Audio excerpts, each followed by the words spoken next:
অনেকে পিছাই আনতে প্রথম গাড়ি লেগেছে 4 চাকা। চলো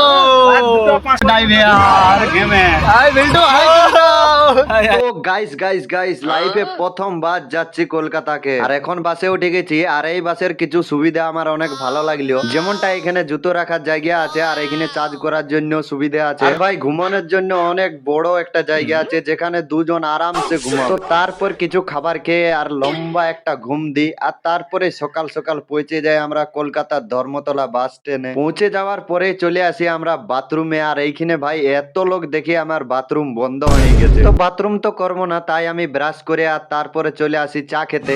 আর চা খেতে এসে এখানে এই ঘোড়াগুলো কি করছে, আর ঘোড়াগুলোর উপরে ওই লোকগুলাই বা কে? এত সব প্রশ্নের উত্তর ভাবতে ভাবতে বাসে করে চলে আসি আমরা একটা পুরোনো কার শোরুমে, কারণ আমার বন্ধু একটা কার নেবে। তো এখানে অনেকগুলা গাড়ি দেখার পর আমার বন্ধুর একটাও গাড়ি পছন্দ হলো না, তাই টোটো করে চলে আসি অন্য একটা শোরুমকে।